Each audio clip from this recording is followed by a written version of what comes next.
कंगना रनावत जैसे लोग को, जो देशद्रोही लोग हैं, देश के खिलाफ बोलते हैं, तिरंगे का अपमान करते हैं।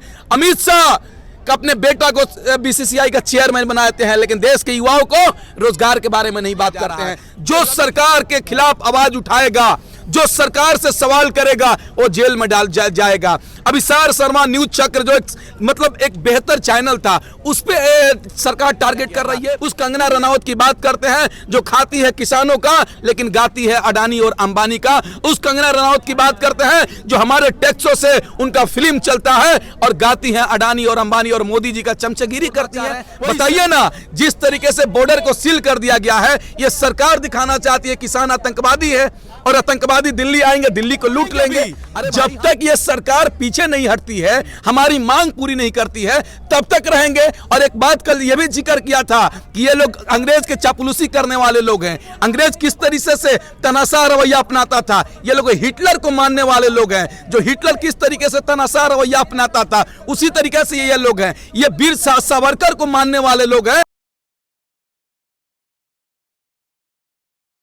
देखिए, ये सरकार निहत्थे लोगों को डराना चाहती है, देश के युवाओं को डराना चाहती है, देश के महिलाओं को और छात्र और छात्राओं को, किसानों को ये डराना चाहती है। आप बताइए ना, वो लड़की दिशा रवि जो पर्यावरण को बचाने के लिए काम करती है, सामाजिक कार्य में आगे रहती है, उसको ये सरकार गिरफ्तार करती है।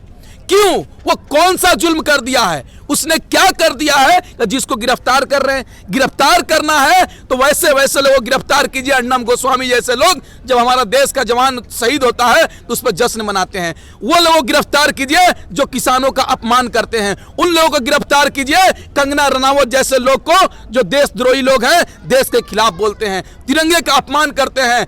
अमित शाह का अपने बेटा को बीसीसीआई का चेयरमैन बनाते हैं, लेकिन देश के युवाओं को रोजगार के बारे में नहीं बात करते हैं। दिशा रवि कौन है? एक सामाजिक कार्यकर्ता लड़की थी जिसके साथ लगातार अन्याय किया जा रहा और एक कहा जा रहा है कि खालिस्तानी समर्थक के द्वारा देश को तोड़ा जा रहा है। अरे भाई मोदी जी, ये देश कुरकुरे का पैकेट नहीं है कि टूट जाएगा। ये देश हिंदू, मुस्लिम, सिख, ईसाई हम सब ने मिलकर बनाया है और दुनिया का सबसे बड़ा लोकतांत्रिक देश हिंदुस्तान है। इसको तोड़ना आसान नहीं है। तोड़ कौन रहा है? ये लोग तोड़ रहे हैं, भाजपा और आरएसएस के लोग, जो हम लोग को बांटना चाहते हैं। सिख, जाट, गैर जाट, मुस्लिम, हिंदू, बैकवर्ड फॉरवर्ड, ये लोग करना चाहते हैं। हम लोगों तो मिलकर इस आंदोलन को आगे बढ़ा रहे हैं। और तुम जितना बदनाम करना है कर ले, तुम हमको डरा नहीं सकते हो। हम अपने अडिग है सवालों पर तुमसे सवाल करेंगे। तुम चाहे जेल में डालो, चाहे फांसी पर चढ़ा दो, हम तुमसे सवाल करेंगे। तुमको वोट दिए हैं तो तुम ही से हम अपना हक और अधिकार लेंगे। अच्छा, 26 जनवरी की जो घटना हुई थी किसानों की, और जिस तरीके से यहाँ पर 26 जनवरी पे लाल किले पर तिरंगा फहराया गया था और दूसरे धर्म का झंडा फहराया गया था, उसमें नाम आया था दीप सिद्धू का, उसे गिरफ्तार कर लिया गया है आप कह रहे हैं। लेकिन गिरफ्तार करना है तो और लोगों को करो, जिसने कुछ वो घटना का अंजाम दिया था उसे भी तो गिरफ्तार किया है सरकार ने। बिल्कुल, देखिए 26 जनवरी की जो घटना घटी, पूरे देश को लोगों ने शर्मसार हुआ। लेकिन आप बताइए ना, किन लोगों ने यह घटना घटाया? दीप सिद्धू कौन था? जो हेमा मालिनी, अमित शाह, नरेंद्र मोदी जी के साथ फोटो है। और अभी भी 200 से ज्यादा किसान भाई जेल में बंद है, जिन पे बिना एफआईआर किए हुए, बिना सरकारी तंत्र, बिना कुछ किए डायरेक्ट उनको जेल में डाला गया है। ये कौन सा इंसाफ है? अभी भी किसानों को लगातार सीबीआई और एनआईए और तमाम जैसी सरकारी संगठन को द्वारा उनको टारगेट किया जा रहा है। जो सरकार के खिलाफ आवाज उठाएगा, जो सरकार से सवाल करेगा, वो जेल में डाल जाएगा। अभिसार शर्मा न्यूज चक्र जो एक बेहतर चैनल था, उस पे सरकार टारगेट कर रही है। पुनिया आपके जैसे एक सच्चा पत्रकार था, उस पर टारगेट कर रही है सरकार। जो किसान हक और आवाज उठा रहे हैं, उनको ये सरकार टारगेट कर रही है। जो सच्चाई दिखाता है उसको टारगेट किया जा रहा है। जो आपको आईना दिखा रहा है वो उसको टारगेट किया जा रहा है। अब बताइए ना, ये सरकार कह रही है कि किसानों को बदनाम करना चाहती है। मोदी जी, आपने शौचालय घोटाला किया, देश का सबसे बड़ा घोटाला होगा। और मैं पूछना चाहता हूं मोदी जी से, कब तक किसानों को बदनाम करेंगे? अभी भी आपके पास वक्त है, 2 कदम पीछे हटिए, किसानों की मांग पूरी कीजिए। अच्छा एक बात बताइए, आपने अभी कंगना का जिक्र किया था। कंगना पे आज हाई कोर्ट में आज कंगना ने साफ साफ बताया उन पे केस किया गया था कि हमने जो है कंगना ने उपद्रव किया, लेकिन कंगना ने तो कोई उपद्रव नहीं किया, ना ही उन्होंने कोई ऐसा ट्वीट किया है जिससे कि किसी की भावनाओं को आहत पहुंचे। वो तो साफ कोर्ट में ये बात बोल रही हैं, आप लोग यहाँ कंगना के बारे में एक कंगना रनावत उसी की बात कर रहे हैं जो किसानों को गाली देती है। देश के युवा जब रोजगार की बात करता है तो उसको गाली देती है। देश का अन्नदाता जब सड़क पे आता है तो उसको गाली देती है। देश के आम आवाम को गाली देती है, तो देशभक्त कैसे हो सकती है? वो भक्तों के लिए झांसी की रानी है, हमारे लिए झांसी की रानी नहीं है। हमारे लिए झांसी की रानी वो है जो अंग्रेजों के खिलाफ उनका देश को आजादी दिलाने के लिए अंग्रेजों को सर को कलम कर दिया था, काट दिया था।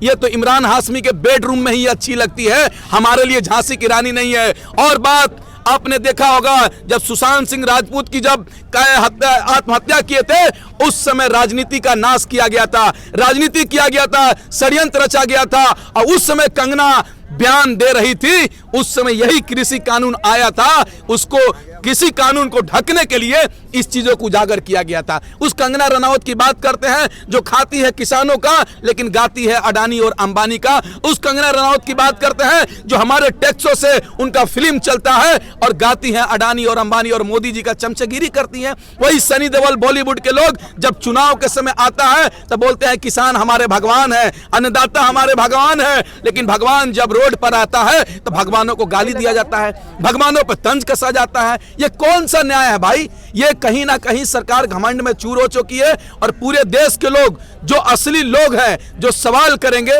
वो देशद्रोही कहलाएंगे। अच्छा, जिस तरीके से आप देशद्रोह का शब्द का इस्तेमाल कर रहे हो, हरियाणा के गृह मंत्री ने साफ कह दिया है कि जो दिशा रवि पकड़ी गई है और उन जैसे तमाम जो लोग ये सब चीजें करते हैं आंदोलनजीवी की तरह, कि देश के खिलाफ साजिशें रखते हैं, उन सब के खिलाफ मतलब खत्म कर दो। इस पे आप क्या कहना चाहते? देश के लोग कौन तोड़ रहा है देश को? वही तो मैंने पहले कहा कि देश कुरकुरे का डब्बा पैकेट थोड़ी है कैसे ऐंठे टूट गया।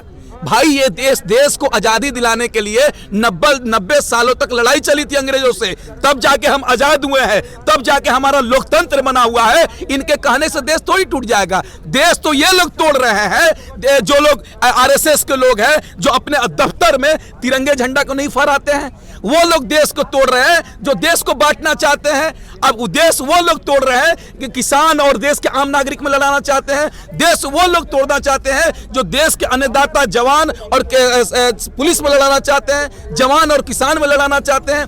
देश कौन तोड़ रहा है? ये कहीं ना कहीं इसलिए षड्यंत्र रचा जा रहा है कि देश के लोगों में बता दिया जाए कि ये देशद्रोही है, देश तोड़ना चाह रहे हैं। बताइए ना, जिस तरीके से बॉर्डर को सील कर दिया गया है, ये सरकार दिखाना चाहती है किसान आतंकवादी है और आतंकवादी दिल्ली आएंगे, दिल्ली को लूट लेंगे। अरे भाई, हम किसान हैं, देश का आम नागरिक है। जितना दिल्ली से तुम प्यार करते हो उससे 10 गुना ज्यादा हम दिल्ली को प्यार करते हैं। आप लोग खुद कहते हैं, आपने ही कल कहा गया जब तक तोड़ेंगे नहीं तब तक छोड़ेंगे नहीं। अब उपद्रव कौन फैला रहा है, आप बताओ जरा। तोड़ने का मतलब क्या है? तोड़ने का मतलब है कि ये मोदी सरकार का घमंड तोड़ेंगे। अच्छा। ये रोड नहीं तोड़ेंगे, ये दुकान नहीं तोड़ेंगे। मोदी जी जिस घमंड में चूर है, जिस तनाशाह में चूर है, हिटलर की रवैया अपनाते हुए उनकी घमंड तोड़ने की बात कही है हमने, और तोड़ेंगे भी। जब तक ये सरकार पीछे नहीं हटती है, हमारी मांग पूरी नहीं करती है, तब तक रहेंगे। और एक बात कल ये भी जिक्र किया था कि ये लोग अंग्रेज के चापलूसी करने वाले लोग हैं। अंग्रेज किस तरीके से तनाशाह रवैया अपनाता था, ये लोग हिटलर को मानने वाले लोग हैं। जो हिटलर किस तरीके से तनाशाह रवैया अपनाता था, उसी तरीके से ये लोग हैं। ये वीर सावरकर को मानने वाले लोग हैं। चैनल को लाइक, शेयर एंड सब्सक्राइब करें और बेल आइकन दबाना ना भूलें।